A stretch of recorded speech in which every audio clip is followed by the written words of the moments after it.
ആകാശവാണി. നമസ്കാരം. വാർത്തകൾ വായിക്കുന്നത് നരേന്ദ്രമോഹൻ.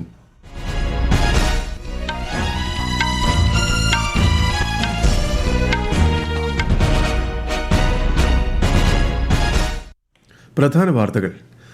MSME ദിനവുമായി ബന്ധപ്പെട്ട് ന്യൂഡൽഹിയിൽ സംഘടിപ്പിക്കുന്ന പരിപാടിയിൽ രാഷ്ട്രപതി ദ്രൗപദി മുർമു ഇന്ന് പങ്കെടുക്കും.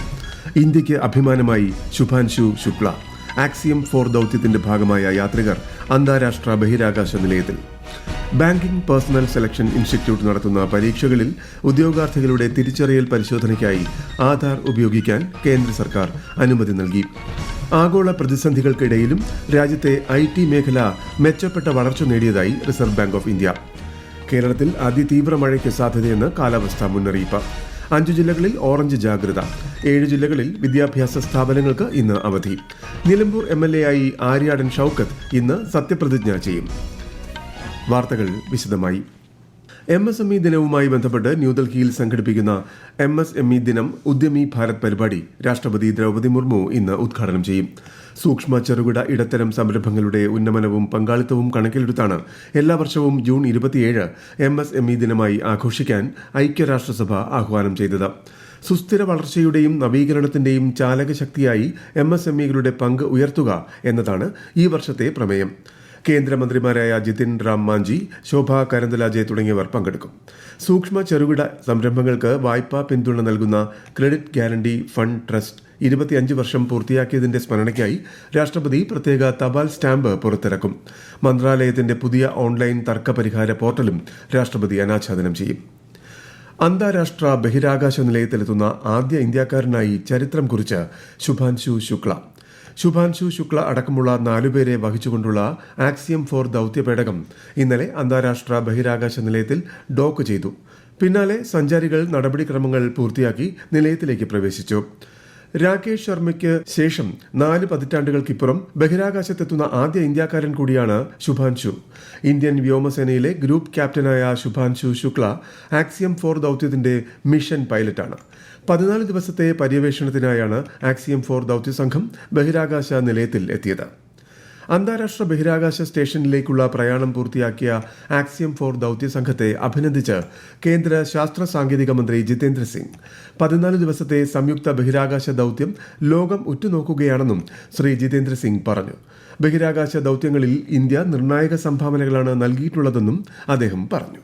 I think proud also because the fact that this time around India has been entrusted to perform the most critical part of the expedition, the crucial experiments, particularly those related to life sciences, those related to the possibilities of exploring the potential or the probability of habitat at microgravity milieu, whether it's in relation to the microorganisms or the human beings, the various functions or dysfunctions likely to happen with regard to the human physiology. Banking personal selection institute നടത്തുന്ന പരീക്ഷകളിൽ ഉദ്യോഗാർത്ഥികളുടെ തിരിച്ചറിയൽ പരിശോധനയ്ക്കായി ആധാർ ഉപയോഗിക്കാൻ കേന്ദ്ര സർക്കാർ അനുമതി നൽകി. നിയമന പ്രക്രിയയിലും ഉദ്യോഗാർത്ഥികളുടെ തിരിച്ചറിയൽ നടപടികൾക്കായി IBPSന് ഇനി ആധാർ ഉപയോഗപ്പെടുത്താമെന്ന് കേന്ദ്ര ധനമന്ത്രാലയം വ്യക്തമാക്കി. പരിശോധന ലളിതമാക്കാനും ബാങ്കിംഗ് ഇൻഷുറൻസ് മേഖലയിലെ നിയമന പ്രക്രിയയുടെ സുതാര്യത ശക്തിപ്പെടുത്താനും ഇത് സഹായിക്കുമെന്നും ധനകാര്യ മന്ത്രാലയം പറഞ്ഞു. ഭരണഘടനയുടെ ആമുഖത്തിലുള്ള സോഷ്യലിസ്റ്റ്, സെക്കുലർ എന്നീ വാക്കുകൾ പുനഃപരിശോധിക്കണമെന്ന് RSS. അംബേദ്കർ ഈ വാക്കുകൾ ഉപയോഗിച്ചിട്ടില്ലെന്ന് അടിയന്തരാവസ്ഥയുടെ 50ാം വാർഷികത്തോടനുബന്ധിച്ചുള്ള പരിപാടിയിൽ RSS ജനറൽ സെക്രട്ടറി ദത്താത്രേയ ഹൊസബൊലെ പറഞ്ഞു. അടിയന്തരാവസ്ഥയിലാണ് ഈ വാക്കുകൾ കൂട്ടിച്ചേർത്തതെന്നും പിന്നീട് ഈ വാക്കുകൾ നീക്കം ചെയ്യാൻ ഒരു ശ്രമവും നടത്തിയില്ലെന്നും അദ്ദേഹം പറഞ്ഞു. കേന്ദ്രമന്ത്രി നിതിൻ ഗഡ്കരിയും പരിപാടിയിൽ പങ്കെടുത്തു. അടിയന്തരാവസ്ഥ രാജ്യത്തിന്റെ ചരിത്രത്തിലെ ഇരുണ്ട കാലഘട്ടമാണെന്നും ലക്ഷക്കണക്കിന് ആളുകൾ ദുരിതം അനുഭവിച്ചതായും അദ്ദേഹം പറഞ്ഞു. ആഗോള പ്രതിസന്ധികൾക്കിടയിലും രാജ്യത്തെ IT മേഖല മെച്ചപ്പെട്ട വളർച്ച നേടിയതായി റിസർവ് ബാങ്ക് ഓഫ് ഇന്ത്യ. മുൻ വർഷത്തെ 5.5% നിന്നും 7.1% വളർച്ചയാണ് IT മേഖലകൾ കൈവരിച്ചതെന്ന് RBIയുടെ റിപ്പോർട്ടിൽ പറയുന്നു. കൂടാതെ ഉൽപാദന മേഖലയിലെ കമ്പനികളുടെ വിൽപ്പന 6% വർദ്ധിച്ചു. ഓട്ടോമൊബൈൽ, ഇലക്ട്രിക്കൽ മെഷീനറി, ഫാർമസ്യൂട്ടിക്കൽ വ്യവസായങ്ങൾ തുടങ്ങിയവയാണ് ഈ വളർച്ചയ്ക്ക് പ്രധാന ഘടകമായതെന്നും RBI വ്യക്തമാക്കി. രജിസ്റ്റർ ചെയ്തിട്ടുണ്ടെങ്കിലും വ്യവസ്ഥകൾ പാലിക്കാത്ത 345 രാഷ്ട്രീയ പാർട്ടികളെ തിരഞ്ഞെടുപ്പ് കമ്മീഷന്റെ പട്ടികയിൽ നിന്നും ഒഴിവാക്കുന്നതിനുള്ള നടപടികൾ ആരംഭിച്ചു. 2019 മുതൽ ലോക്സഭാ തെരഞ്ഞെടുപ്പുകളിലോ സംസ്ഥാനങ്ങളിലെയും കേന്ദ്രഭരണ പ്രദേശങ്ങളിലെയും നിയമസഭാ തെരഞ്ഞെടുപ്പുകളിലോ മത്സരിക്കാത്ത ഇത്തരം പാർട്ടികളെയാണ് ഒഴിവാക്കുന്നത്. ഈ പാർട്ടികളുടെ ഓഫീസുകളോ മറ്റ് സ്ഥാപനങ്ങളോ കണ്ടെത്തുവാനും സാധിച്ചിട്ടില്ല. ഈ വാർത്തകൾ ആകാശവാണിയിൽ നിന്ന്. ആകാശവാണി വാർത്തകളും വാർത്താ അധിഷ്ഠിത പരിപാടികളും all India radio news Thiruvananthapuram YouTube ചാനലിലും all India radio news Thiruvananthapuram Facebook പേജിലും AIR ന്യൂസ് _തിരുവനന്തപുരം ഇൻസ്റ്റഗ്രാം അക്കൌണ്ടിലും AIR ന്യൂസ് _TVM X ഹാൻഡിലും ലഭ്യമാണ്. നിലമ്പൂർ MLA ആയി ആര്യാടൻ ഷൌക്കത്ത് ഇന്ന് സത്യപ്രതിജ്ഞ ചെയ്യും. നിയമസഭാ മന്ദിരത്തിലെ R ശങ്കരനാരായണൻ തമ്പി മെമ്പേഴ്സ് ലോഞ്ചിൽ വൈകുന്നേരം 3:30 സ്പീക്കർ മുമ്പാകെയാണ് സത്യപ്രതിജ്ഞ. നിലമ്പൂർ ഉപതെരഞ്ഞെടുപ്പിൽ 11,000-ലേറെ വോട്ടുകളുടെ ഭൂരിപക്ഷത്തിലാണ് UDF സ്ഥാനാർത്ഥി ആര്യാടൻ ഷൌക്കത്ത് വിജയിച്ചത്. കേരളത്തിൽ അതിതീവ്ര മഴയ്ക്ക് സാധ്യതയെന്ന് കാലാവസ്ഥാ മുന്നറിയിപ്പ്. എറണാകുളം, തൃശൂർ, ഇടുക്കി, മലപ്പുറം, വയനാട് ജില്ലകളിൽ ഇന്ന് ഓറഞ്ചും മറ്റെല്ലായിടത്തും മഞ്ഞ ജാഗ്രതയും പ്രഖ്യാപിച്ചു. കോട്ടയം, എറണാകുളം, തൃശൂർ, ഇടുക്കി, വയനാട്, പാലക്കാട്, പത്തനംതിട്ട ജില്ലകളിൽ വിദ്യാഭ്യാസ സ്ഥാപനങ്ങൾക്ക് ഇന്ന് അവധിയും പ്രഖ്യാപിച്ചു. മലപ്പുറം, നിലമ്പൂർ താലൂക്കിലും ആലപ്പുഴയിലെ ചേർത്തല, കുട്ടനാട് താലൂക്കുകളിലും കണ്ണൂരിലെ ഇരിട്ടിയിലും വിദ്യാഭ്യാസ സ്ഥാപനങ്ങൾക്ക് അവധി നൽകിയിട്ടുണ്ട്. അതേസമയം കേരളം, ഗൾഫ്, ലക്ഷദ്വീപ് മേഖലയിൽ വിവിധ കേന്ദ്രങ്ങളിൽ നടക്കുന്ന higher secondary, vocational higher secondary, improvement പരീക്ഷകൾക്ക് മാറ്റമുണ്ടായിരിക്കില്ലെന്ന് പൊതുവിദ്യാഭ്യാസ ഡയറക്ടർ അറിയിച്ചു. മലയോര മേഖലകളിൽ കനത്ത ജാഗ്രതാ നിർദ്ദേശം നൽകിയിട്ടുണ്ട്. നദികളിലെ ജലനിരപ്പ് കൂടുകയാണ്. അപകട സാധ്യത കണക്കിലെടുത്ത് നിരവധി പേരെ ദുരിതാശ്വാസ ക്യാമ്പുകളിലേക്ക് മാറ്റി. കേരള, കർണാടക, ലക്ഷദ്വീപ് തീരങ്ങളിൽ മത്സ്യബന്ധനത്തിന് വിലക്ക് ഏർപ്പെടുത്തിയിട്ടുണ്ട്. സംസ്ഥാനത്തെ വിവിധ ഡാമുകളുടെ ഷട്ടറുകൾ തുറന്നു. വയനാട്ടിലെ ബാണാസുര ഡാമും പാലക്കാട് മലമ്പുഴ ഡാമിന്റെ ഷട്ടറുകളും ഇന്ന് തുറക്കുമെന്ന് അധികൃതർ അറിയിച്ചു. വയനാട്ടിൽ വ്യാപക മഴ തുടരുന്നു. മലയോര മേഖലകളിൽ കനത്ത ജാഗ്രത. പുഴകളിൽ ജലനിരപ്പ് ഉയരുന്നു. വിശദാംശങ്ങളുമായി ആകാശവാണി വയനാട് ജില്ലാ പ്രതിനിധി അരുൺ വിൻസെന്റ്. വയനാട്ടിൽ കഴിഞ്ഞ 3 ദിവസമായി പെയ്തിരുന്ന മഴയ്ക്ക് ഇന്ന് രാവിലെ മുതൽ അല്പം ശമനം. രാത്രിയിൽ ശക്തമായ മഴയായിരുന്നു. ബാണാസുര സാഗർ ഡാമിന്റെ ഷട്ടറുകൾ ഇന്ന് ഉയർത്തും. മാനന്തവാടി താലൂക്കിൽ പെരിഞ്ചേരി മലയിൽ 21 പേരെ മാറ്റിപ്പാർപ്പിച്ചു. പുഴകളിലും തോടുകളിലും ശക്തമായ ഒഴുക്കുള്ളതിനാൽ വെള്ളത്തിൽ ഇറങ്ങരുതെന്ന് ജില്ലാ കലക്ടർ അറിയിച്ചു. ചൂരൽമല, മുണ്ടക്കൈ ഭാഗങ്ങളിൽ ഇന്നലെ ശക്തമായ മഴയായിരുന്നു. ജില്ലയിലെ വിദ്യാഭ്യാസ സ്ഥാപനങ്ങൾക്ക് ഇന്നും അവധിയാണ്.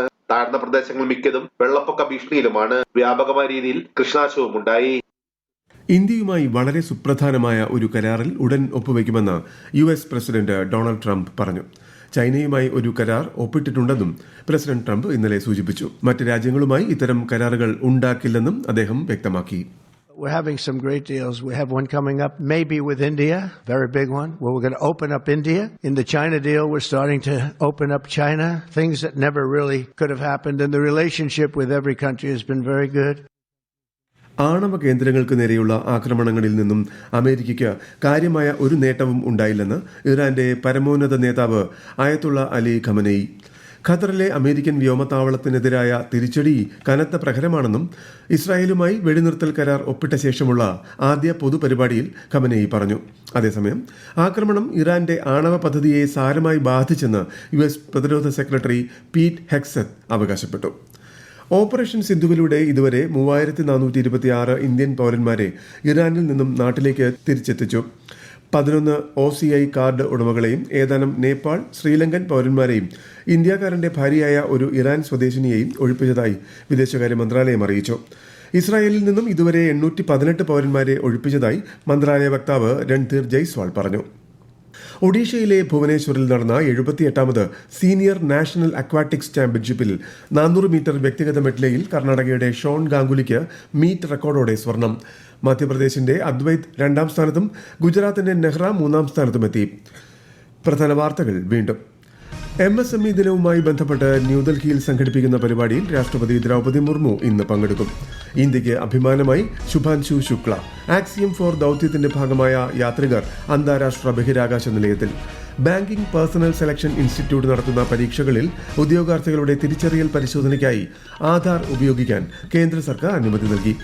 ആഗോള പ്രതിസന്ധികൾക്ക് ഇടയിലും രാജ്യത്തെ IT മേഖല മെച്ചപ്പെട്ട വളർച്ച നേടിയതായി റിസർവ് ബാങ്ക് ഓഫ് ഇന്ത്യ. കേരളത്തിൽ അതിതീവ്ര മഴയ്ക്ക് സാധ്യതയെന്ന് കാലാവസ്ഥാ മുന്നറിയിപ്പ്.